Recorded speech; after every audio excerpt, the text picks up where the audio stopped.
10वी व 12वी पास झालेल्या सर्व विद्यार्थ्यांचे खूप खूप स्वागत। त्याचबरोबर येणाऱ्या पुढच्या भविष्यासाठी सर्वांना खूप खूप शुभेच्छा। मुलांनो, सध्या लगेच 10वीचा आणि 12वीचा निकाल लागलेला आहे। खूप सारे विद्यार्थी पास झालेले आहेत चांगल्या मार्काने आणि 10वी आणि 12वी झाल्याच्या नंतर सर्व मुलांच्या समोर एक प्रश्न असतो की आता पुढे काय करायचं किंवा पुढे काय करायचं। खूप आशा असतील, अपेक्षा असतील, आकांक्षा असतील, हे सगळं घेऊन विद्यार्थी पुढे जात असतात। 10वीला काहीला 95%, 12वीला काहीला 99%, असे खूप चांगले चांगले मार्क्स विद्यार्थ्याला पडलेले असतात आणि खूप सारे मोठे स्वप्न असतात की या जगामध्ये जगत असताना मला ह्या पदावरती जायचं आहे, ही गोष्ट करायची आहे। अशा सर्व गोष्टीला विद्यार्थी पुढे आता प्रयत्न करत असतात आणि आयुष्यातला एक महत्त्वाचा टप्पा 10वी आणि 12वी पूर्ण करून विद्यार्थी पास झालेले असतात। तर विद्यार्थी मित्रांनो आणि पालकांनो, येणारा काळ हा खूप संघर्षाचा आहे। जर तुम्हाला वाटत असेल की 10वी आणि 12वी पास होऊन सगळं काही झालेलं आहे तर असं काहीही नाही आहे। मी तुम्हाला निराश करणार नाही आहे मुलांनो, पण येणारा काळच संघर्षाचा आहे। कारण की आता 10वी आणि 12वी पास झाल्याच्या नंतर पुढे काय हा एक मोठा प्रश्नचिन्ह तुमच्यासमोर उभे राहतो आणि ते प्रश्नचिन्ह खरं आहे। त्याच्या मागचं कारण असं आहे की खरा संघर्ष पुढे काहीला इंजिनियर व्हायचं आहे, काहीला डॉक्टर व्हायचं आहे, काहीला शिक्षक व्हायचं आहे, काहीला प्रायव्हेट बिझनेस करायचा आहे, काहीला गव्हर्नमेंट बँकमध्ये जॉब लागायचा आहे, काहीला MPSC करायची आहे, काहीला UPSC करायचं आहे, काहीला आर्ट्स घ्यायचं आहे, काहीला कॉमर्स घ्यायचं आहे, काहीला CA करायचं आहे, काही मुलं CS करतील। असे खूप सारे विद्यार्थी आहेत की जे संभ्रम अवस्थेमध्ये असतात। म्हणून तर विद्यार्थी मित्रांनो, 12वीच्या नंतर काय आणि पदवी काळामध्ये काय करायला पाहिजे यासाठी एक महत्त्वाचं लेक्चर मी तुमच्यासमोर घेऊन आलेलो आहे। जे पालक असतील आणि जे विद्यार्थी असतील या सर्व विद्यार्थ्यांपर्यंत हे लेक्चरची लिंक पोहोचवा। बाळांनो बघा, करिअर करण्याच्या खूप साऱ्या संधी असतात। काही इंजिनियर व्हा, काही डॉक्टर व्हा, पण सध्या मला गव्हर्नमेंट जॉब पाहिजे आहे आणि गव्हर्नमेंट जॉब पाहायचा आहे तर गव्हर्नमेंट जॉब करण्यासाठी सध्या स्पर्धा परीक्षा हा एक क्षेत्र महत्त्वाचा आहे। फक्त एका क्षेत्रावरती मी बोलणार आहे। स्पर्धा परीक्षा या क्षेत्रामध्ये दोन प्रकार पडतात, एक केंद्रीय स्पर्धा परीक्षा आणि एक राज्याच्या स्पर्धा परीक्षा। तर आजच्या लेक्चरमध्ये मी तुम्हाला फक्त केंद्रीय स्पर्धा परीक्षा की 12वी झाल्यानंतर पदवी काळामध्ये कुणाचं आर्ट्स असेल, कुणाचं कॉमर्स असेल, कुणाचं सायन्स असेल, या पदवी काळामध्ये तुम्ही केंद्रीय स्पर्धा परीक्षांची कशी तयारी करताय आणि तुमचं जे स्वप्न आहे सरकारी नोकरी मिळवण्याचं ते कसं मिळवू शकताय किंवा कोणत्या कोणत्या संधी आहेत ते मी तुम्हाला सांगतो। ठीक आहे, चला तर मुलांना, मग आजचं आपलं टायटल आहे 12वी नंतर काय करायचं आणि पदवी काळात केंद्रीय स्पर्धा परीक्षांचा कसा तयारी करायची। ठीक आहे, कशी तयारी करायची किंवा त्याला प्लॅनिंग काय असायला पाहिजे, त्याला मॅनेजमेंट कसं असायला पाहिजे, कोणत्या कोचिंग जॉईन करायला पाहिजेत का, या सर्व प्रश्नाचे उत्तर मी देणार आहे। आधी फक्त समजावून घेऊ की 12वीच्या नंतर केंद्रीय स्पर्धा परीक्षांमध्ये कोणकोणत्या स्पर्धा परीक्षा असतात। बघा, पहिला मुद्दा तर याच्यामध्ये मी सांगतो की याच्यामध्ये केंद्रीय स्पर्धा परीक्षांमध्ये तुम्हाला करिअर करायचं आहे तर त्या करिअरमध्ये career in banking, insurance, railway, SSC आणि ऑल सेंट्रल याच्यामध्ये जर विचार केला मुलांनो आपण, तर बँकिंग सध्या मागच्या 7-8 वर्षापासून बँकिंग सेक्टर खूप गव्हर्नमेंट जॉब विद्यार्थ्यांना देत आहे। बँकिंगच्या प्रत्येक वर्षी, कोरोनाच्या काळामध्ये तुम्ही बघा, बँकिंगच्या खूप साऱ्या जागा आल्या, बँकिंगच्या कंटिन्यू जागा येतात प्रत्येक वर्षाला। म्हणून बँकिंग हे एक सेक्टर चांगलं आहे, इन्शुरन्स चांगलं आहे, त्याचबरोबर रेल्वे आणि SSC staff selection commission, SSC म्हणजे 10वी नाही, स्टाफ सिलेक्शन कमिशन, तर या चारही केंद्रीय स्पर्धा परीक्षा आहेत आणि या केंद्रीय स्पर्धा परीक्षांची तुम्हाला कशी तयारी करायला पाहिजे तेच मी तुम्हाला या लेक्चरमध्ये सविस्तर समजावून सांगणार आहे। तर मुलांनो बघा, बँकिंगकडे पाहिलं तर ग्रामीण भागामध्ये बँकिंग काय आहे हेच मुलांना माहिती नाही आहे। तुम्हाला तलाठी माहिती असते, तुम्हाला ग्रामसेवक माहिती आहे, तुम्हाला MPSC अधिकारी माहिती आहे, तुम्हाला तहसीलदार माहिती आहे, तुम्हाला जिल्हा अधिकारी माहिती आहे, पण बँकिंग काय आहे, बँकिंगमध्ये करिअर कसं करायचं हेच बहुतांश मुलांना माहिती नाही आहे। खेड्यातल्या मुलांना तर बँकसुद्धा कळत नाही काय काय असतात बँकिंग। बघा, बँकिंगचे तुमच्यासमोर काही लोगो लावलेत, ह्या सर्व गव्हर्नमेंट बँक आहेत आणि या गव्हर्नमेंट बँकमध्ये तुम्हाला जॉब करता येतो। 12वी झाल्याही जॉब करता येतो आणि डिग्री झाल्याही जॉब करता येतो। म्हणून विद्यार्थी मित्रांनो, आज याच्यामध्ये आपण बँक एक्झामबद्दल थोडीशी चर्चा करणार आहोत। बघा, बँकिंग ॲज अ करिअर, बँकिंगमध्ये करिअर करायचं आहे, पण बँकिंगमध्ये करिअर करत असताना अजून काही स्पर्धा परीक्षा तुम्हाला त्यामध्ये घेता येतील का, तर त्या संदर्भात थोडंसं एकदा सविस्तर सांगतो। बँकिंगमध्ये तर करिअर करायचं आहे, बघा banking, railway, insurance, staff selection commission आणि MBA-CET. समजा MBA-CET एक वेगळा मुद्दा आहे, पण बँकिंग, रेल्वे, इन्शुरन्स आणि स्टाफ सिलेक्शन कमिशन या चारही केंद्राच्या केंद्रीय स्पर्धा परीक्षा आहेत आणि या चारही केंद्रीय स्पर्धा परीक्षामध्ये तुम्हाला एकत्र तयारी करता येते. त्याच्या मागचं कारण मुलांनो, बँकिंग आणि इन्शुरन्स यांचा 100% सिलेबस सारखा आहे. बँकिंगच्या तुलनेमध्ये जर आपण विचार केला रेल्वेचा तर 80% सिलेबस सारखा आहे आणि स्टाफ सिलेक्शन कमिशनचा सुद्धा 80% सिलेबस सारखा आहे. या ठिकाणी तुम्ही म्हणताल सर बँकिंग बरोबर मला रेल्वे आणि स्टाफ सिलेक्शन करायचं आहे, पण तुम्ही म्हणताय आता 20-25% सिलेबस वेगळा आहे, तो कोणता? तर मुलांनो तो आहे बघा GS आणि GK. बँकिंगला तुम्हाला जनरल सायन्स आणि जनरल नॉलेज हा विषय नसतो, पण रेल्वेला आणि स्टाफ सिलेक्शन कमिशनला तुम्हाला जनरल सायन्स आणि GK म्हणजे जनरल नॉलेज हे विषय असतात. असं एक 20-25% सिलेबस इकडे तिकडे झाला तर तुम्हाला एकाच क्षेत्रामध्ये बँकिंग, रेल्वे, इन्शुरन्स आणि स्टाफ सिलेक्शन कमिशन हे चारही स्पर्धा परीक्षा एकत्र करता येतात. आणि माझं सर्व पालकांना आणि सर्व विद्यार्थ्यांना हेच सांगणं राहील की तुम्ही पण फक्त बँकिंग नाही पण बँकिंग बरोबर रेल्वे, इन्शुरन्स आणि स्टाफ सिलेक्शन कमिशन करायला पाहिजे. त्याच्या मागचं एक महत्त्वाचं कारण सांगतो. बँकिंग आणि स्टाफ सिलेक्शन कमिशन याचं प्रत्येक वर्षी कॅलेंडर येतं आणि टाईम टेबल खूप फास्टमध्ये आहे. 5-7 महिन्यामध्ये सगळी प्रोसेस होऊन जाते. गव्हर्नमेंटची जागा पण येतात, तुम्ही फॉर्म पण भरताय, परीक्षा पण देताय, पूर्वपरीक्षा होते, मुख्य परीक्षा होते, इंटरव्ह्यू पण होतो आणि एका वर्षाच्या आत तुम्हाला जॉईनिंग भेटून जाते. म्हणून बँकिंग हाफ इयर आणि staff selection commission half year असं सुद्धा पॅटर्न तुम्ही राबवू शकताय. आता राहिला प्रश्न रेल्वे आणि इन्शुरन्सचा. तर बाळांनो रेल्वेचं टाईम टेबल फिक्स नसतं, पण रेल्वेच्या जागा आल्या ती खूप जागा येतात, खूप साऱ्या व्हॅकन्सीज असतात आणि 2-3 वर्षाला जागा येतात. म्हणून फक्त रेल्वेवरती अवलंबून राहायचं नाही, पण बाकीच्या सर्व स्पर्धा परीक्षा करून घ्यायची. पुढे आहे इन्शुरन्सचा प्रश्न. इन्शुरन्सचा जॉब खूप चांगला आहे, पण इन्शुरन्सच्या जागा खूप कमी असतात आणि त्या जागा फिक्स नसतात. एखाद्या वर्षी जागात येतात कंटिन्यू, पण जागा खूप कमी असतात. बँकिंगच्या जागा सगळ्यात जास्त असतात. म्हणून बँकिंग, रेल्वे, इन्शुरन्स आणि स्टाफ सिलेक्शन कमिशन या चारही स्पर्धा परीक्षामध्ये तुम्ही एकत्र करिअर करू शकता. MBAचं मी नंतर सांगतो. आता मी थोडं फक्त बँकिंगबद्दल बोलतो. बघा आधीच मी तुम्हाला याच्यामध्ये सांगितलं की जर तुम्हाला बँकिंग अँड इन्शुरन्स सिलेबस, आता बँकिंग आणि इन्शुरन्सचा जर मी सिलेबस पाहिला तर बघा बँकिंगमध्ये लॉजिकल रिझनिंग आहे, इन्शुरन्समध्ये लॉजिकल रिझनिंग आहे, बँकिंगमध्ये जर तुम्ही पाहिलं तर क्वांटिटेटिव्ह ॲप्टिट्यूड अंकगणित आहे, इन्शुरन्समध्ये सुद्धा अंकगणित आहे, इंग्लिश आहे, या ठिकाणी इंग्लिश विषय आहे, जनरल अवेअरनेस आहे, जनरल अवेअरनेस आहे. चारही विषय सारखे आहेत. म्हणजे बँकिंग बरोबर तुम्हाला इन्शुरन्स 100% करता येतं, काहीच फरक पडत नाही याच्यामध्ये. म्हणून बँकिंग करणारे विद्यार्थी इन्शुरन्समध्ये लागू शकतात, इन्शुरन्स करणारे विद्यार्थी बँकिंगमध्ये लागू शकतात आणि दोन्ही स्पर्धा परीक्षा तुम्ही द्यायला पाहिजेत. नेक्स्ट पुढे बघा, बँकिंगची तुलना मी कुणाबरोबर केलेली आहे? रेल्वेबरोबर. आता रेल्वेमध्ये इंग्लिश विषयच नसतो, रेल्वेला इंग्लिश विषयच नाही. रेल्वेमध्ये खूप सारे डिपार्टमेंट आहेत, मी पुढे डिपार्टमेंट पण तुम्हाला सांगतो. बघा banking logical reasoning, quantitative aptitude, English इथं आहे, इथं इंग्लिश नाही, पण इथं जनरल अवेअरनेस आहे, इथं आहे जनरल नॉलेज आणि जनरल अवेअरनेस, जनरल नॉलेज आणि परत याच्यामध्ये GS सुद्धा असतो. रेल्वेला जनरल सायन्ससुद्धा विषय असतो. एवढे बदल आहे. म्हणजे या टक्के तुम्ही विचार केला तर 75 ते 80% सिलेबस सारखा आहे, पण हा जर 20-25% सिलेबस तुम्ही जर केला तर तुम्हाला बँकिंग बरोबर बाळांनो रेल्वेसुद्धा करता येतं. आणि या दिवाळीच्या आसपास 2024ला रेल्वेच्या जागा निघणार आहेत. म्हणून 10वी-12वी झालेल्या विद्यार्थ्यांनी लगेच रेल्वेच्या जॉबच्या मागे सुद्धा लागलं तरी चालेल. नेक्स्ट पुढे बँकिंगची तुलना मी स्टाफ सिलेक्शन कमिशनसोबत केलेली आहे. बाळांनो बँकिंग बरोबर विचार केला तर logical reasoning, quantitative aptitude, logical reasoning quant आहे, या ठिकाणी इंग्लिश आहे, या ठिकाणी इंग्लिश आहे, पण या ठिकाणी जनरल नॉलेज आहे, या ठिकाणी जनरल नॉलेज नाही. एवढा एक विषय. आणि दुसरा काही चॅप्टर आहेत की जे बँकिंगला नसतात पण स्टाफ सिलेक्शन कमिशनला असतात. जसं मी अंकगणिताचं सांगतो, अंकगणितामध्ये ट्रिग्नोमेट्री, अल्जेब्रा किंवा मेन्सुरेशन जास्त प्रमाणामध्ये स्टाफ सिलेक्शनला विचारलं जातं, ते बँकिंगला विचारलं जात नाही. कॅलेंडर आहे, घड्याळ आहे, हे चॅप्टर स्टाफ सिलेक्शनला किंवा नॉन व्हर्बलचा पार्ट जो बँकिंगला विचारला जात नाही पण SSCला विचारला जातो. म्हणून असं एक 20-25% सिलेबस जर तुम्ही कव्हर केला तर बँकिंग बरोबर तुम्हाला स्टाफ सिलेक्शन कमिशनसुद्धा करता येते. ठीक आहे, चला नेक्स्ट. म्हणजे हे मुद्दा तुमचा क्लिअर झाला असेल की आता बँकिंग बरोबर रेल्वे, स्टाफ सिलेक्शन, इन्शुरन्स ह्या चारही स्पर्धा परीक्षांची तयारी एकत्र करायची आणि ती करायलाच पाहिजे. चला नेक्स्ट पुढे काय म्हणतायत बँकिंगमध्ये.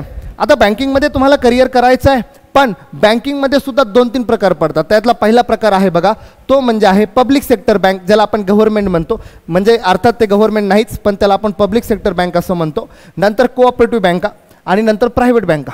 फॉर एक्झाम्पल प्रायव्हेट बँका म्हणजे कोणत्या कोणत्या? ॲक्सिस बँक आहे, HDFC बँक आहे. कोऑपरेटिव्ह बँक म्हणजे काय? ठाणे जनता सहकारी bank, Shamrao Vitthal cooperative bank, IDBI bank झालं, सारस्वत बँक झालं, ह्या झाल्या कोऑपरेटिव्ह बँका. आणि गव्हर्नमेंट किंवा पब्लिक सेक्टर बँक म्हणजे SBI झालं. IBPS मध्ये येणाऱ्या बँका युनियन बँक आहे, सेंट्रल बँक ऑफ इंडिया आहे, कॅनरा बँक आहे, बँक ऑफ महाराष्ट्र आहे. अशा झाल्या गव्हर्नमेंट बँका. तर करिअर करत असताना आपल्याला पहिल्यांदी गव्हर्नमेंट बँक आणि कोऑपरेटिव्ह बँक या दोघांचा विचार करायचा. या दोघांमध्ये नाही सिलेक्शन झालं, वय संपत आलं, पर्याय नाही, अभ्यास झेपत नाही, तुम्ही प्रायव्हेट बँकेकडे जा. पण पहिल्यांदी 2 संधी कुठे मारा? गव्हर्नमेंटला आणि कोऑपरेटिव्ह बँकिंगला. जेव्हा कंटाळ येईल, लग्न होणार नाहीत, काहीला वाटतं बाबा आता जॉबची गरज आहे, तेव्हा तुम्ही प्रायव्हेट बँकेमध्ये जा. आणि प्रायव्हेट बँकेचं सिलेक्शन खूप सोपं असतं, खूप सोपं, काय नाही, साधं एकदम भंगरी इंटरव्ह्यू राहतो आणि पेपर पण तुम्ही घरी बसल्या बसल्या देऊ शकताय आणि लगेच सिलेक्शन होऊन तुम्हाला मणिपाल बँगलोरचा एक कोर्स आहे, तो कोर्स तुम्हाला पूर्ण करावा लागतो. आणि पण एक ह्याच्यातला महत्त्वाचा मुद्दा असा की ज्यांना गव्हर्नमेंट बँकिंगला डायरेक्ट लागायला अवघड जातं आहे, असे मुलं या ठिकाणी प्रायव्हेट बँक जॉईन करून तिथलचा अनुभव मिळून स्केल 2च्या पदासाठी परत गव्हर्नमेंट बँकिंगकडे अप्लाय करू शकतात. आणि त्यांचं जे स्वप्न आहे की प्रायव्हेट बँकेत लागायचं नव्हतं पण आता मी गव्हर्नमेंटला लागणार आहे, असे मुलं डायरेक्ट गव्हर्नमेंट बँकिंगला अप्लाय करण्यापेक्षा प्रायव्हेट क्षेत्राकडे काम करून तिथलचा अनुभव मिळून अनुभवाच्या बेसवरती गव्हर्नमेंटकडे लवकर येऊ शकताय. हा एक तुमच्यासाठी मुद्दा आहे. बरेच मुलं असं करतायत, म्हणून तिन्ही बँकेकडे फोकस ठेवा.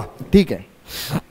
बघा, exam for public sector bank तुम्हाला जर गव्हर्नमेंट, आता मी फक्त गव्हर्नमेंटच बोलणार आहे या लेक्चरमध्ये, बाकी पब्लिक सेक्टर बँकबद्दलच बोलणार आहे. जर विचार केला याच्यामध्ये तर मी कोऑपरेटिव्ह बँक आणि प्रायव्हेट बँकेचं कमी बोलणार आहे. बघा, याच्यामध्ये पब्लिक सेक्टर बँक म्हणजे गव्हर्नमेंट बँक. तर गव्हर्नमेंट बँकेच्या कोणत्या कोणत्या नोटिफिकेशन येतात ते मी तुम्हाला सांगतो. गव्हर्नमेंट बँकेमध्ये IBPS ही पहिली नोटिफिकेशन येते. नंतर RBI आहे, रिझर्व्ह बँक ऑफ इंडियाची, SBI central bank of India आणि RRB म्हणजे रिजनल रुरल बँक, ज्याला आपण ग्रामीण बँक असं म्हणतो. ह्या 4 नोटिफिकेशन प्रत्येक वर्षी येत असतात बँकिंगच्या. काही मुलांना IBPS शब्द खूप ऐकलेला आहे. काहीला वाटेल ही IBPS एक बँक आहे का? अजिबात नाही. IBPS बँक नाही. IBPS ही एक संस्था आहे जी फक्त बँक एक्झाम कंडक्ट करते. त्याचा फुल फॉर्म आहे institute of banking personal selection. याच्यामध्ये सध्या नॅशनलाइज 11 बँक येतात. त्या कोणत्या कोणत्या आहेत तुम्हाला पुढे लगेच सांगतो. नोटिफिकेशन कधी कधी येतात अंदाजे बघा, जून जुलैमध्ये RRB, त्याच्या पुढे जर पाहिलं तुम्ही जुलै सप्टेंबरमध्ये तर IBPS, पुढे जर विचार केला तर मे जूनच्या आसपास SBI येते. नाही आली ही तर तुम्हाला पुढे मग दिवाळीच्या पुढे आसपास पाहायला भेटेल. आणि RBIचा एक कालावधी दिवाळीच्या पुढेच आहे. असं वर्षभर ह्यांचं टाईम टेबल चालू असतं. म्हणजे एकंदरीत माझा सांगण्याचा मेन उद्देश असा आहे की जूनपासून डिसेंबरपर्यंत सर्व बँकिंग परीक्षा असतात. चला, या परीक्षा मग आता याच्यामध्ये थोडंसं IBPSचा विचार करून घेतो की bank under institute of banking personal selection म्हणजे IBPS. IBPSमध्ये सध्या कोणत्या कोणत्या बँका आहेत? इंदिरा गांधीच्या काळामध्ये नॅशनलाइज बँका खूप होत्या, पण नरेंद्र मोदी साहेबांनी सध्या बँक खूप कमी केलेल्या आहेत. येत्या काळामध्ये अजून काही बँक मर्ज होणार आहेत, पण बँकिंगची संख्या घटणार नाही.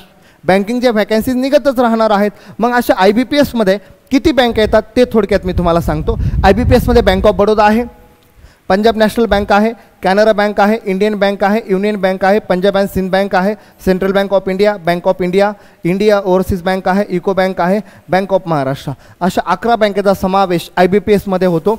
एकत्र परीक्षा घेतली जाते. तुमच्या मार्क्सनुसार आणि तुम्ही दिलेल्या प्रेफरन्सनुसार तुम्हाला बँक भेटून जाते. चला, पुढे जर आपण पाहिलं तर व्हेरियस पोस्ट ऑफ IBPSमध्ये जी IBPSची नोटिफिकेशन येते बाळांनो, ह्या IBPSमध्ये कोणकोणत्या परीक्षा साठी नोटिफिकेशन काढली जाते. तर पहिलं आहे क्लर्क पदासाठी नोटिफिकेशन निघते. दुसरं म्हणजे प्रोफेशनरी ऑफिसर PO पदासाठी आणि स्पेशलिस्ट ऑफिसरसाठी. तुम्ही म्हणताल स्पेशलिस्ट ऑफिसर आणि प्रोफेशनरी ऑफिसर याच्यामध्ये फरक काय आहे ते मी थोडक्यात सांगतो. स्पेशलिस्ट ऑफिसर म्हणजे ज्याने एका स्पेसिफिक विभागामध्ये डिग्री केली, जसं इंजिनिअरिंग असेल, ॲग्री असेल, लॉ असेल, असे मुलं या ठिकाणी अप्लाय करू शकतात. पण ज्यांच्या प्लेन डिग्री आहेत BA, BSc, BCom असे मुलं PO आणि क्लर्क पदासाठी अप्लाय करू शकतात. या ठिकाणी मी दिलं आहे बघा, degree in law, agriculture, engineering अशा पद्धतीच्या काही डिग्र्या असतात. त्या डिग्र्यांना तुम्हाला स्पेशलिस्ट ऑफिसर आणि त्या लोकांना इकडे पण अप्लाय करता येतं. पण BA, BCom, BScच्या लोकांना या ठिकाणी अप्लाय करता येत नाही. जर आपण पुढे याच्यामध्ये विचार केला तर बघा क्लर्कला पगार आहे 35 ते 40,000 रुपये, डिग्री लागते आणि नोटिफिकेशनमध्ये जर शेवटच्या वर्षी तुम्हाला अप्लाय करता येत असेल तर अप्लाय करायला जमेल. पुढे प्रोफेशनरी ऑफिसरला 60-65,000 पगार आणि क्लर्कला एक 70-75,000च्या, स्पेशलिस्ट ऑफिसरला 70,000च्या आसपास पगार आहे. थोडा 5-1,000चा फरक असतो. पण एक मुद्दा लक्षात ठेवायचा, प्रोफेशनरी ऑफिसरचं प्रमोशन लवकर होतं स्पेशलिस्ट ऑफिसरपेक्षा, पण नोकरी स्पेशलिस्ट ऑफिसरची लवकर लागते पी ओपेक्षा. त्याच्यामागचं कारण असं आहे बाळांनो, कारण की पी ओला स्पर्धा जास्त आहे आणि स्पेशलिस्ट ऑफिसरला थोडीशी स्पर्धा कमी आहे. चला नेक्स्ट पुढे.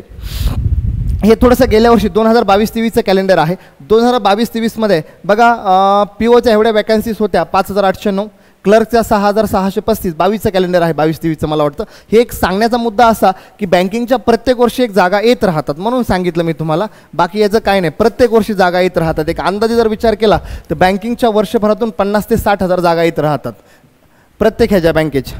चला नेक्स्ट पुढे जर आपण विचार केला तर आता पहिली बँक झाली आपली IBPS. तुमचं ठरलं आहे की आता IBPSला आपण अप्लाय करायचा, पण दुसरी पण नोटिफिकेशन आहे ना जिचं नाव आहे RRB आणि ती लगेच पुढच्या महिन्यात येणार आहे. RRB म्हणजे महाराष्ट्र ग्रामीण बँक. काय म्हणलं जातं RRBचा full form? Regional rural bank. कोणत्या कोणत्या बँक? बँक ऑफ महाराष्ट्र ग्रामीण बँक आणि विदर्भ ग्रामीण बँक, या दोन बँका टोटल भारतामध्ये 43 ग्रामीण बँका आहेत आणि 43 ग्रामीण बँकाच्या ऐवजी महाराष्ट्रात 2 ग्रामीण बँका आहेत. त्याचं नाव आहे महाराष्ट्र ग्रामीण बँक आणि विदर्भ ग्रामीण बँक.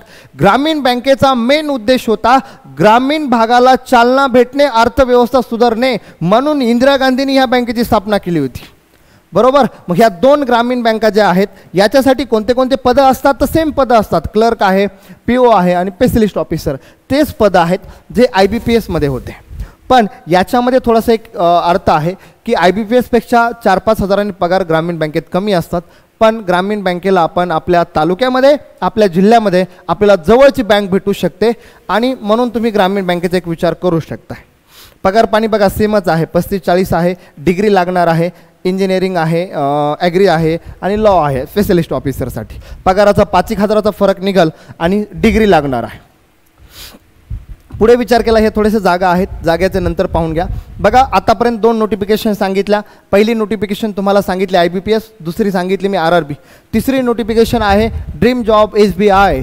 बघा खेड्यापाड्यांमध्ये सगळं ठिकाणी SBIचा, ग्रामीण भागामध्ये SBIच्या बँकेत इतकी गर्दी असते कारण की लोकांचा SBIकडे विश्वास जास्त आहे. मागच्या काही दिवसामध्ये मुलांना तुम्ही न्यूज पाहिली असेल, ज्ञानराधा बँक म्हणा, बाकीच्या बँक म्हणा, ह्या ज्या पतसंस्था आहेत राजकीय लोकांच्या, ह्यांनी लोकांना लुबाडलं, यांच्या ठेवी घेऊन पळून गेले काही लोक आहेत. पण SBIवरती अजूनही SBIचे काही फ्रॉड आहेत, पण SBIमध्ये लोकांचा खूप सारा विश्वास आहे. ग्रामीण भागामध्ये तर SBI सोडून काहीच नाही लोकांकडे. SBI सोडून लोक दुसरीकडे जात नाहीत आणि काही मुलांना वाटतं आपण SBIमध्ये लागावं. भले SBIमध्ये कामाचा लोड जास्त आहे पण SBIचे जॉब लोकांना आवडतात, म्हणून आता थोडंसं SBIबद्दल बोलतो. State bank of India.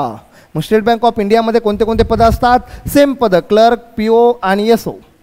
पण IBPSपेक्षा आणि RRBपेक्षा 5,000 पगारांत जास्त. SBIमध्ये पगार जास्त पण SBIच्या लेवल थोडेसे चांगले असतात परीक्षेच्या. RRBची लेवल खूप कमी असते. RRBच्या नंतर IBPS आणि IBPSच्या नंतर SBI. SBIची लेवल चांगली असते PO, क्लर्क आणि SO तिन्ही पदासाठी. ठीक आहे. पगार बघा एक 40-45 हजार रुपये, 60-65 हजार म्हणजे 70,000च्या आसपास आणि हा आहे 70 ते 75 हजार. एक अंदाजे बाळांनो तुम्हाला एका शॉर्टमध्ये सांगून टाकतो. बँकिंगला मॅनेजर पदाला सध्या 10 लाखापर्यंत पॅकेज चाललेलं आहे. मग एक साधा BA केलेला, BCom केलेला, BSc केलेला विद्यार्थी बँकिंगच्या माध्यमातून 10 लाखाचं पॅकेज मिळवतोय, ही मोठी गोष्ट आहे. आज इंजिनिअरिंग करून तुम्ही फार्मसी करून इतके पैसे खर्च केलेल्या मुलांना 10 लाखाचं पॅकेज भेटत नाही. काही MBA केलेल्या लोकांना सुद्धा पॅकेज भेटत नाही आहे. म्हणून बँकिंगला 10 लाखापर्यंत पॅकेज चाललेले आहे सध्याच्या काळामध्ये PO पदासाठी. एक अंदाजे 10 लाख पगार पकडा वर्षाचा. चला पुढे, ह्या जागा आहेत थोड्याशा मागच्या काही. आता रिझर्व्ह बँक ऑफ इंडिया आहे. रिझर्व्ह बँक ऑफ इंडिया ही आपल्या देशाची मध्यवर्ती बँक आहे आणि आपला देश चालतो या बँकेवरती. मग रिझर्व्ह बँक ऑफ इंडियामध्ये सुद्धा तुम्हाला काम करायची संधी आहे. त्या ठिकाणी तुम्ही लागू शकताय आणि त्या ठिकाणी कोणत्या कोणत्या पदाला लागू शकताय ते मी थोडक्यात एकदा तुम्हाला सांगून टाकतो. कोणते कोणते पद आहेत, एकच मिनटं. पदाची स्लाईड माझ्याकडून राहिलेली आहे पण मी लगेच सांगून टाकतो. याच्यामध्ये बघा पहिलं पद असतं अटेंडन्स, RBI अटेंडन्स. आणि RBI अटेंडन्स हा फक्त 10वी पास जागा आहे. 10वी पास आणि याला ग्रॅज्युएशन झालेलं नको असतं. ज्या लोकांचं ग्रॅज्युएशन झालेलं आहे असे मुलं या ठिकाणी अप्लाय करू शकत नाहीत. काहीला असं वाटलं असेल बाबांनो माझं ग्रॅज्युएशन झालं आहे पण मी सांगणारच नाही RBIला माझं ग्रॅज्युएशन झालं आहे म्हणून, पण RBIकडे इतके स्ट्रॉंग सॉफ्टवेअर आहेत की लगेच तुमचा सगळा बायोडाटा येऊन जातो त्याच्यामध्ये, म्हणून लबाडी करायची नाही. बँकिंगचे सॉफ्टवेअर खूप चांगल्या पद्धतीचे चालतात. महाराष्ट्रामध्ये काही स्पर्धा परीक्षा आहेत ज्याच्यामध्ये फ्रॉड होतो, केंद्रामध्ये असं काही होत नाही. केंद्रामध्ये फ्रॉडचा नादच करू नका तुम्ही, फ्रॉड होतच नाही. मग अटेंडन्स आहे RBI ऑफिस अटेंडंट, याला 10वी पास लागते. पगार असतो 30-35 हजाराच्या आसपास आणि चांगला जॉब आहे. नेक्स्ट पुढे आहे RBI असिस्टंट, ज्याला 60-70 हजार रुपये पगार असतो आणि त्याच्या पुढे आहे ग्रेड B ऑफिसर, ज्याला 1 लाख ते 1,20,000 हजारपर्यंत पगार असतो. पण RBIचे अलाउन्सेस खूप जास्त आहेत. RBIमध्ये आपल्या ग्रामीण भागामध्ये जॉब नसत आहेत ते, त्याच्यामुळं RBIला या ठिकाणी तुम्हाला अलाउन्सेस जास्त असतात. ठीक आहे, या 3 पदासाठी तुम्ही RBIमध्ये अप्लाय करू शकताय. नेक्स्ट पुढे जर आपण याच्यामध्ये पाहिलं तर आता हे सगळं काही शक्य आहे, बँकिंगमध्ये तुम्हाला सगळं काही मिळू शकतं आहे, पण यासाठी तुम्हाला एखाद्या प्रायव्हेट कोचिंग क्लासेस किंवा सेल्फ स्टडी चांगल्या पद्धतीने करावं लागेल. म्हणून आपण म्हणलं आहे आता अशक्य असं काहीच नाही आहे, पण ते मिळवण्यासाठी तुम्हाला धडपड करावी लागेल, मेहनत करावी लागेल, योग्य गायडन्स घ्यावं लागेल आणि योग्य मार्गदर्शनाने पुढे जावे लागेल. चला मग आता बँकिंग का करायची? बँकिंगच्या जागा मी तुम्हाला सांगितल्या, IBPS आहे, RRB आहे, SBI आहे, RBI आहे. ह्या पदासाठी तुम्हाला अप्लाय करायचं आहे. पदही कळालेत, PO आहे, क्लर्क आहे, SO आहे. पण बँकिंग करायचंच का? बँकिंगपेक्षा अजून काही स्पर्धा परीक्षा आहेत, पण बँकिंग ह्या सगळ्यांपेक्षा वेगळी कशी आहे? म्हणून मी म्हणलेलं आहे व्हाय बँकिंग, का बँकिंग करायचं बाबा? तर बँकिंग आपल्याला असं सांगते की बँकिंगचा जो जॉब आहे तो कमीत कमी 60-70 हजार पगार देतो महिन्याला. 60-70 हजाराच्या आसपास पगार आहे. क्लर्कला 35-40 हजाराच्या आसपास पगार आहे. पगार चांगला आहे म्हणून बँकेत जॉब करा. नेक्स्ट पुढे आहे आफ्टर द नेक्स्ट, या ठिकाणी बघा त्यांनी काय सांगितलं आपल्याला, काही दिवसानंतर पगार 5-5, 10-10 हजारांनी वाढत आहेत, म्हणून त्यांनी सांगितलं गुड सॅलरी. पहिला मुद्दा आहे गुड सॅलरी, चांगला पगार आहे बँकेमध्ये, म्हणून तुम्ही बँकेचे जॉब जॉईन करू शकता, एक महत्त्वाचं कारण. पुढचं आहे बघा फॅसिलिटी. का? आज सगळ्या गोष्टी फॅसिलिटी लागतात. रेल्वेने प्रवास करत असेल तरी आपण ACचा डब्बा घेतो, आपल्याला सुखसुविधा जास्त लागायला लागल्या आजकाल. पहिल्या लोकांना सुखसुविधा नव्हत्या लागत, आता ते काय म्हणतात फॅसिलिटी. काय? हाऊसिंग, घर भाडं, तुम्हाला बँक घर भाडं देते. त्याचबरोबर होम लोन, खूप कमी व्याजदराने तुम्हाला बँक होम लोन देते जर तुम्ही बँकेमध्ये जॉबला असाल तर. पुढे आहे मेडिकल आणि इन्शुरन्स फॅसिलिटी.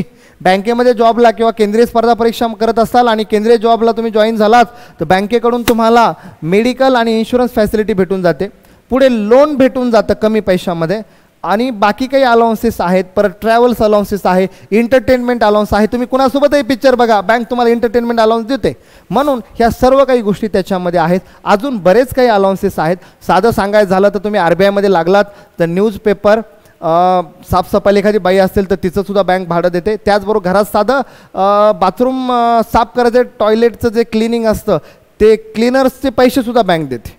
RBIमध्ये, SBIमध्ये जशी बँक असेल तशा फॅसिलिटी यामध्ये थोड्याफार भेटून जातात. म्हणून एक फॅसिलिटी चांगल्या आहेत बँकेमध्ये, म्हणून तुम्ही बँकेचे जॉब जॉईन करू शकताय. नेक्स्ट पुढे बघा याच्यामध्ये जॉब सिक्युरिटी, महत्त्वाचा मुद्दा आहे. कोरोनाच्या काळामध्ये खूप सारे लोकांचे पॅकेजेस होते, काही मुलांनी बँक सोडून गेले, काही लोकांनी कंपन्या सोडून दिल्या.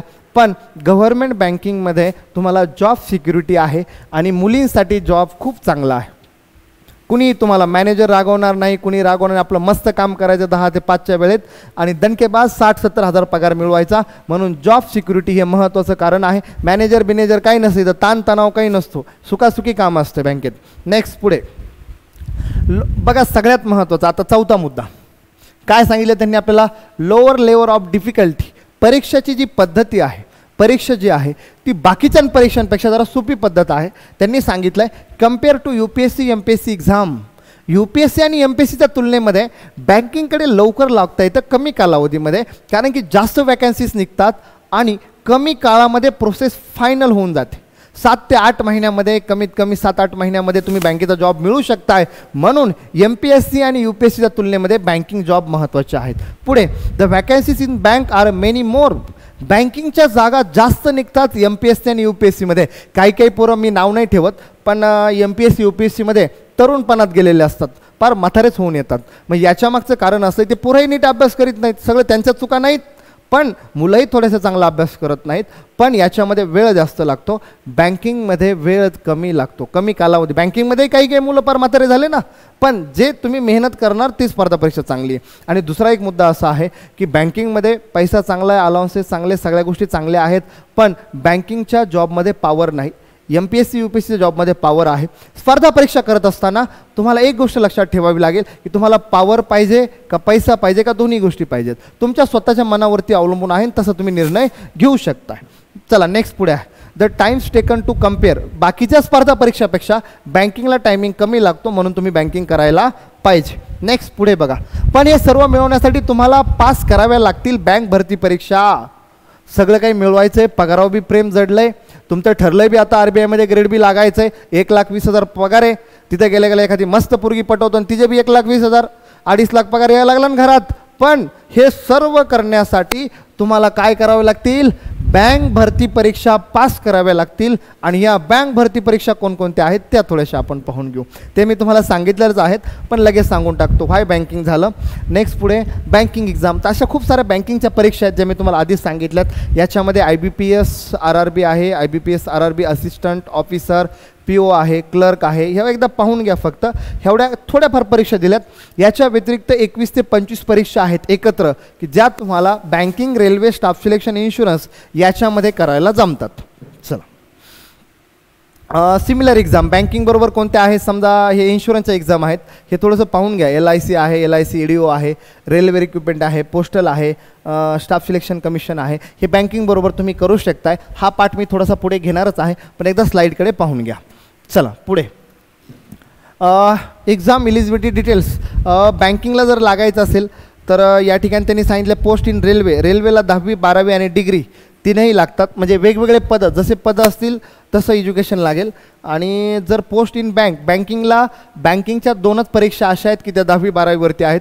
एक म्हणजे RBI अटेंडंट आणि दुसरी म्हणजे नाबार्ड अटेंडंट. बाकीच्या सर्व परीक्षेसाठी PO क्लर्क SOसाठी तुम्हाला ग्रॅज्युएशन पूर्ण लागावं लागतं. ठीक आहे. चला पण पदवी काळामध्ये 12वीपासून तयारी करायची. जेव्हा तुमचं ग्रॅज्युएशन झाले तुमच्या हातामध्ये जॉब असेल, नाहीतर तुम्ही डिग्री झाल्याच्या पुढे लागला तर तिथून पुढे परत 2-3 वर्ष लागतात. पुढे काय सांगितलं त्यांनी आपल्याला, कॉमन रिटर्न टेस्ट. याच्यामध्ये बँकिंगमध्ये जर विचार केला ना तर मी ओरली सांगतो थोडंसं. क्लर्क होण्यासाठी तुम्हाला पूर्वपरीक्षा आणि मुख्य परीक्षा 2 स्टेप असतात. पण जर तुम्हाला मॅनेजर व्हायचं असेल, कोणत्याही बँकिंगचा मॅनेजर व्हायचं असेल तर तुम्हाला पूर्वपरीक्षा, मुख्य परीक्षा, इंटरव्ह्यू या 3ही परीक्षा द्याव्या लागतात. क्लर्कसाठी इंटरव्ह्यू नाही, POसाठी इंटरव्ह्यू आहे. आणि बाकी मग डॉक्युमेंट व्हेरिफिकेशन वगैरे चालतच राहतं. आता हे काही थोडंसं पूर्वपरीक्षेचा पॅटर्न आहे IBPS PO आणि क्लर्कचा. बघा विषय याच्यामध्ये सेक्शन आहेत, अंकगणित आहे, रिझनिंग आहे आणि इंग्लिश आहे. 20-20 मिनटं वेळ असतो याच्यामध्ये. प्रत्येकाला 20 मिनटं म्हणजे टोटल 60 मिनटं झाले. पण काही मुलांना वाटेल की मग मला लईच गणित जमत आहे, मी दणकेबाज गणित चालवतो 60 मिनटं. बाबा असं जमणार नाही, असं करून चालणार नाही. कारण की बँकिंग काय म्हणते, 20 मिनटामध्ये गणिताचं सेशन बंद होणार, 20 मिनटामध्ये तुमचा रिझनिंगचा सेशन बंद होणार, 20 मिनटामध्ये तुमचा इंग्लिशचा सेशन बंद होणार. आणि मार्क्स किती आहेत, 35 मार्क. म्हणजे 100 मार्काचा पेपर आहे. सेक्शनल कट ऑफ लागतो. ओव्हरऑल कट ऑफसुद्धा तुम्हाला पास व्हावं लागेल आणि सेक्शनल कट ऑफसुद्धा पास करावा लागेल. ही झाली पूर्वपरीक्षा. मुख्य परीक्षेत थोडंसं शेड्यूल पाहून घ्या. बाकी याचं काय नाही, तुम्हाला येऊनच जाईल, कुठेही गुगलला भेटून जाईल. त्याच्या पुढे आहे IBPSचं थोडंसं पॅटर्न पाहून घ्या. IBPS मेन्स असेल, हां मेन्स, IBPS मेन्स आहे. नेक्स्ट पुढे स्पर्धा परीक्षा अनेक असतात पण अभ्यासक्रम एक असतो. जसं मी तुम्हाला आधी सांगितलं की बँकिंग बरोबर रेल्वे करता येईल, स्टाफ सिलेक्शन करता येईल, इन्शुरन्ससुद्धा करता येईल. आणि या सर्व करण्यासाठी स्पर्धा परीक्षा अनेक पण अभ्यासक्रम एक. याच्याबद्दल थोडासा मुद्दा सांगतो की एक्झाम सिलेबस थोडासा पाहून घ्या. सिलेबसबद्दल जास्त काही पाहण्याची गरज नाही. टेस्ट ऑफ रिझनिंगचा सिलेबस आहे. हा सिलेबस तुम्हाला कुठेही भेटून जाईल. इंग्लिशचा सिलेबस आहे. नंतर जनरल अवेअरनेसचा काही थोडाफार सिलेबस दिला लक्षात येईल तुमच्या. आणि जे फायनल सिलेक्शन आहे बँकिंगचं, जे फायनल सिलेक्शन आहे ते बघा. Based on the mark in online exam candidate would be call, काय म्हणतात, फॉर इंटरव्ह्यूवरती आणि मेन्स एक्झामवरती तुमचं फायनल होऊ शकतं.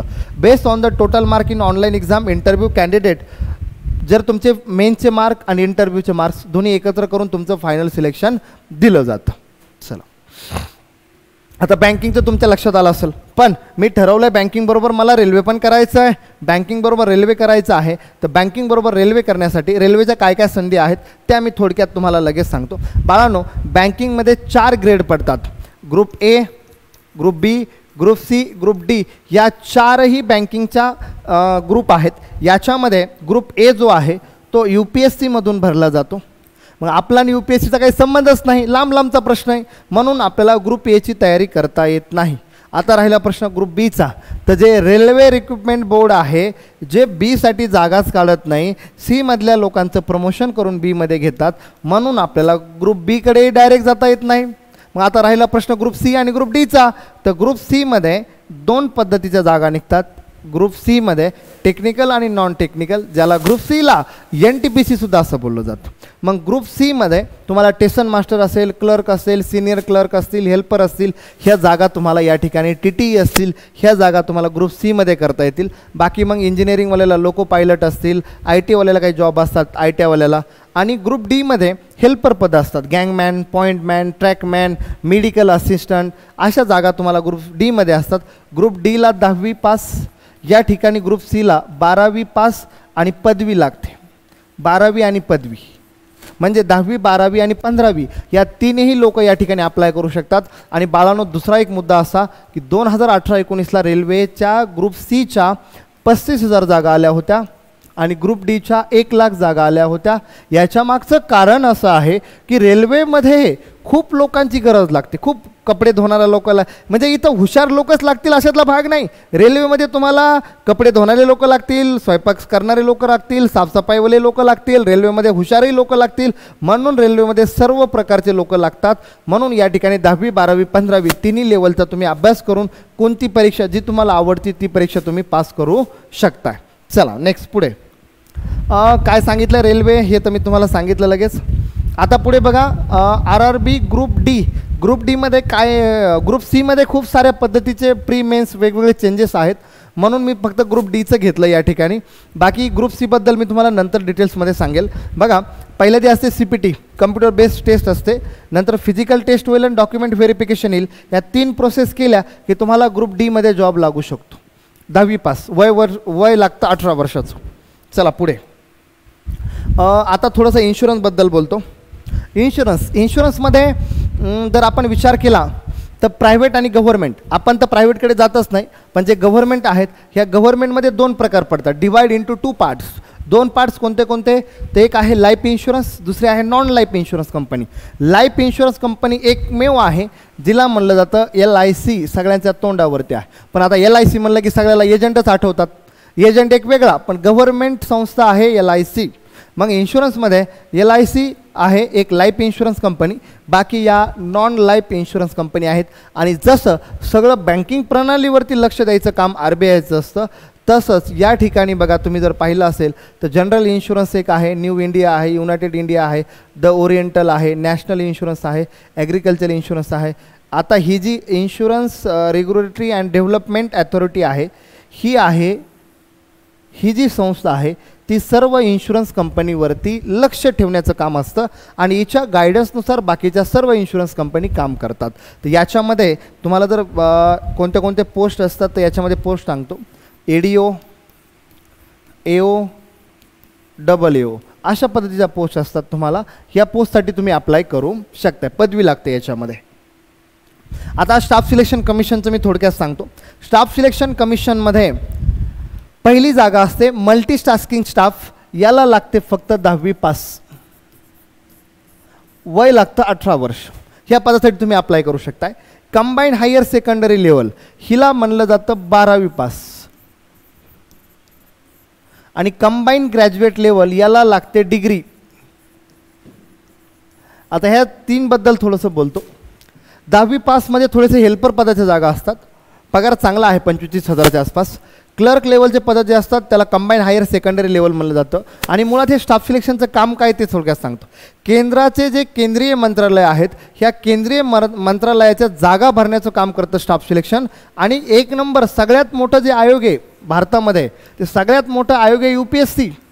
आणि 2 नंबरचा आयोग आहे स्टाफ सिलेक्शन कमिशन. तर ह्या स्टाफ सिलेक्शन कमिशनच्या ह्या 4 पद्धतीच्या जागा 5 पद्धतीच्या जागा निघतात. याच्यामध्ये इथं तुम्हाला जे कंबाईंड ग्रॅज्युएट लेवल आहे या ठिकाणी तुम्हाला जॉबमध्ये पॉवरसुद्धा असते आणि पैसासुद्धा असतो. या ठिकाणी जर तुम्ही पाहिलं तर या ठिकाणी तुम्हाला कंबाईंड ग्रॅज्युएट लेवलमध्ये SIT म्हणा, SIT ऑफिसर म्हणा, CBI ऑफिसर म्हणा, टॅक्स असिस्टंट म्हणा, इन्स्पेक्टर म्हणा, फूड इन्स्पेक्टर म्हणा, या सर्व जागा तुम्हाला कंबाईंड ग्रॅज्युएट लेवलमध्ये असतात. स्टाफ सिलेक्शनचे पदही जास्त आहेत आणि स्टाफ सिलेक्शनचे डिपार्टमेंटही खूप जास्त आहेत. एखादं स्पेशल लेक्चर मी नंतर स्टाफ सिलेक्शन कमिशनवरती घेऊन टाकेल. नंतर आहे सेंट्रल बँक ऑफ इंडिया, याला CPO म्हणलं जातं. या डिपार्टमेंटचं काम आहे केंद्र सरकारचे जे लढाईचे डिपार्टमेंट आहेत जसं आसाम रायफल असेल, BSF असेल, दिल्ली पोलीस असतील, ह्या सर्व जागा CPOच्या माध्यमातून भरल्या जातात. आणि आता आहे सिलेक्शन पोस्ट, ज्या जागा स्टाफ सिलेक्शनला या 4ही विभागातून 4ही परीक्षेमधून भरल्या जाऊ शकत नाहीत त्या जागा तुम्हाला सिलेक्शन पोस्टमधून भरल्या जातात. म्हणून 10वी 12वी 15वी या 3ही टप्प्यावरती तुम्ही MTS, CHSL, CGL, CPO आणि सिलेक्शन पोस्ट ह्या 5ही स्पर्धा परीक्षांची तयारी बँकिंग बरोबर करू शकताय आणि ती करता येते. चला, हे तुम्हाला सांगितलं MTS साठी 10वी, CHSL साठी 12वी, CGL साठी डिग्री, CPO साठी 10वी 12वी जसे पोस्ट असेल तसं, आणि सिलेक्शन पोस्टसाठी 10वी 12वी 15वी 3ही लेवलचे पदं असतात त्या ठिकाणी. अशा 5 स्पर्धा परीक्षा तुम्हाला देता येतील. असे काही गुणवंत विद्यार्थी आहेत जे मागच्या काही बॅचेसचे आपले प्रत्येक बँकेमध्ये लागलेले आहेत. काही प्रायव्हेट बँकेमध्ये आहेत, काही कोऑपरेटिव्ह बँकेमध्ये आहेत, काही गव्हर्नमेंट बँकिंगमध्ये आहेत. नेक्स्ट पुढे बघा, याच्यामध्ये आता थोडंसं एक अनाऊन्समेंट आहे. जे पालक असतील त्या पालकांना आणि सर्व विद्यार्थ्यांना आपण एकत्र केंद्रीय स्पर्धा परीक्षांची तयारी करून घेतो, ऑफलाईन प्लस ऑनलाईन, ज्याच्यामध्ये banking, railway, staff selection, insurance प्रत्येक विषयाला उत्तम फॅकल्टी आहेत. प्रत्येक विषयाकडे व्यवस्थित लक्ष दिलं जातं. प्रत्येक विद्यार्थ्याकडे पालक मीटिंग पण अरेंज केल्या जातात. वीकली टेस्ट असते, मंथली टेस्ट असते. त्याचबरोबर प्रत्येक विषयाला एक स्वतंत्र फॅकल्टीसुद्धा आहे. मी महाराष्ट्र पोलीसच्या महाराष्ट्र शासनाच्या काही परीक्षा असतील आणि केंद्र शासनाच्या काही स्पर्धा परीक्षा असतील, दोन्हीकडे पण टीचिंग करतो. तर माझ्या काही बॅचेस आहेत बघा.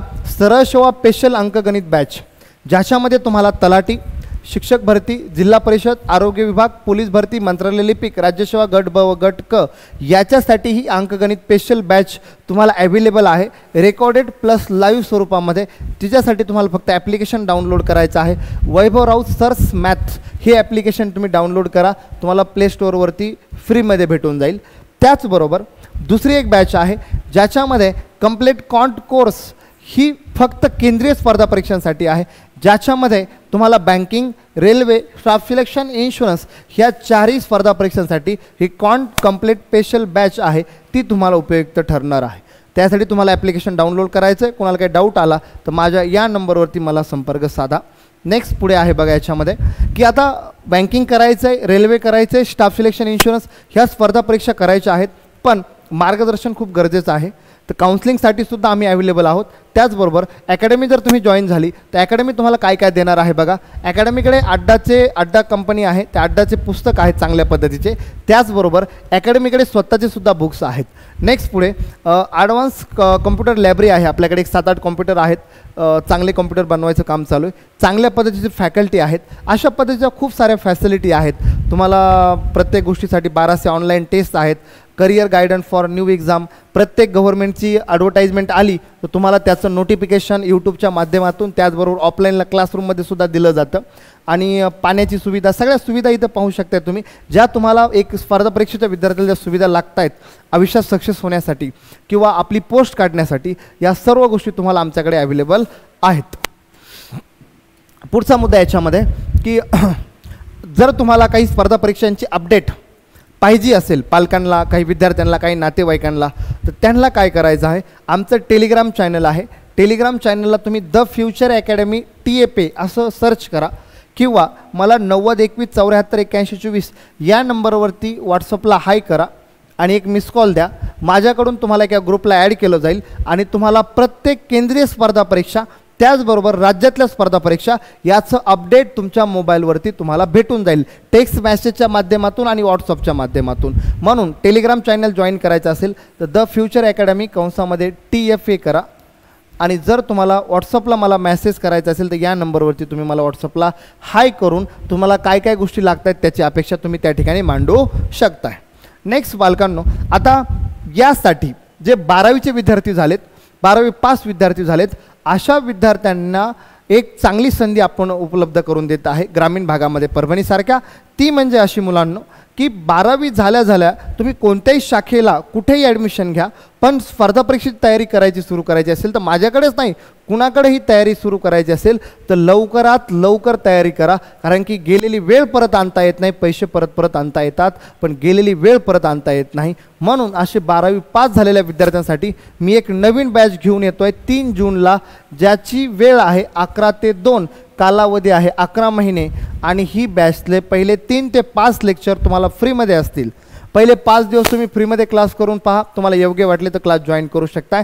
कुणाला फ्रीमध्ये काउन्सिलिंग हवे असतील, फ्रीमध्ये मार्गदर्शन हवे असतील, तसे विद्यार्थीसुद्धा येऊन भेटू शकतात. असं नाही की फक्त पेडचं ॲडमिशन घ्यायला पाहिजे. ठीक आहे, तर अशी एक बॅच आपण सुरू करतो आहे, ती आहे 3 जूनला, ज्याची वेळ आहे 11 ते 2, 3 तासाची बॅच असेल. रेग्युलर तुम्हाला 2 ते 3 विषयाचं टीचिंग त्याच्यामध्ये प्रोव्हाइड केलं जाईल. त्याचबरोबर काही तुम्हाला ऑनलाईन कोर्ससुद्धा त्याच्यामध्ये फ्रीमध्ये असतील. तुम्ही खाली पाहू शकताय, एकाच कोर्समध्ये SSC CGL, SSC CHSL, RRB NTPC, IBPS PO, IBPS clerk, SBI PO, SBI clerk किंवा RRB अशा सर्व 21 ते 25 स्पर्धा परीक्षांची तयारी तुम्हाला या बॅचेसमध्ये एकत्र करता येईल, असं आम्ही टीचिंग तुम्हाला देणार आहोत. आणि प्रत्येक गोष्टीला आमचं विशेष लक्ष तुमच्याकडे असणार आहे. ठीक आहे, चला आता पुढचा मुद्दा. याच्यामध्ये सर्व विद्यार्थ्यांना आणि पालकांना मला एकच सांगणं आहे, करिअर निवडत असताना सावकाश स्वतःचं आत्मपरीक्षण, आत्मनिरीक्षण करून करिअर निवडायचं आहे. कुणाकडेही पाहायचं नाही, कुणाकडेही अनुकरण करू नका. स्वतःला जेवढं झेपल तेवढं हे करा. आणि जग खूप मोठं आहे, या जगामध्ये जिथं संघर्ष करताल, ज्या ठिकाणी मेहनत करताल, लात मारीन तिथं पाणी काढण्याची क्षमता तुमच्यामध्ये असायला पाहिजे. म्हणून जग खूप मोठं आहे, मार्ग खूप मोठे आहेत, पण तुम्हाला काय झेपतं आहे, तुम्हाला काय करायचं आहे, तुम्हाला काय व्हायचं आहे, आपल्या समाजासाठी, आपल्या देशासाठी काय करता येईल आणि स्वतःला कशामध्ये आवड आहे असं करिअर निवडा. पालकांनी सुद्धा आपल्या पाल्यांना म्हणजेच आपल्या मुलांना जबरदस्ती करू नका. ही गेलेली वेळ परत येणार नाही. निर्णय हुकून देऊ नका. आणि एखाद्याचा निर्णय जरी हुकला तरी तो निर्णय खरा ठरवण्यासाठी सातत्याने मेहनत करा. ठीक आहे, तर असंच एक नवीन लेक्चर मी परत तुमच्यासमोर घेऊन येईल. आजच्या लेक्चरमध्ये केंद्रीय स्पर्धा परीक्षांची मी संपूर्ण माहिती दिलेली आहे. तर सर्व विद्यार्थ्यांना माझी हीच विनंती राहील की ज्यांना स्पर्धा परीक्षामध्ये यायचं आहे त्यांनी 12वी झाल्या स्पर्धा परीक्षामध्ये या, लेट करू नका मुलींनी आणि मुलांनी. आणि प्रत्येक जे स्पर्धा परीक्षांची तयारी करतायत अशा विद्यार्थ्यांपर्यंत आपल्या यूट्यूब चॅनलचा हा व्हिडिओ पोहोचवा, गोरगरीब मुलांपर्यंत जाऊ द्या. ज्यांना बँकिंग म्हणजे काय, ज्यांना रेल्वे म्हणजे काय, ज्यांना स्टाफ सिलेक्शन, इन्शुरन्स ह्या गोष्टी माहितीच नाही आहेत, अशा मुलांपर्यंत या व्हिडिओचा नक्कीच फायदा होईल. आणि यूट्यूबच्या माध्यमातून मला जास्त काही इथे सांगता येत नाही, कारण 1-2 तासाचं लेक्चर असतं. इथे मला कमी वेळामध्ये कव्हर करायचं होतं, म्हणून मी स्पीडमध्ये लेक्चर थोडंसं घेतलं. याच्या व्यतिरिक्त अजून तुम्हाला काही मार्गदर्शन हवे असेल तर माझे नंबर या ठिकाणी, प्रत्येक ठिकाणी माझे नंबर दिलेले आहेत. तुम्ही या ठिकाणी माझ्या नंबरवरती कॉल करू शकताय. आणि तुम्हाला प्रत्येकाला काही डाऊट्स असतील, या ठिकाणी माझेच नंबर आहेत, त्या ठिकाणी तुम्ही मला प्रत्येक येऊन क्लासला भेटा, माझा नंबर घ्या आणि कुणाला अजून काही काउन्सिलिंग हवे असतील तर मला ते विचारा. ठीक आहे, चला तर मुलांनो, योग्य निर्णय घ्या. भावी आयुष्यासाठी, भावी करिअरसाठी तुम्हाला माझ्या खूप खूप शुभेच्छा. चांगलं आयुष्यामध्ये यश संपादन करा, खूप पुढे जा, आपल्या समाजाचं, आपल्या देशाचं नाव पुढे घेऊन जा. चला, धन्यवाद, थँक्यू.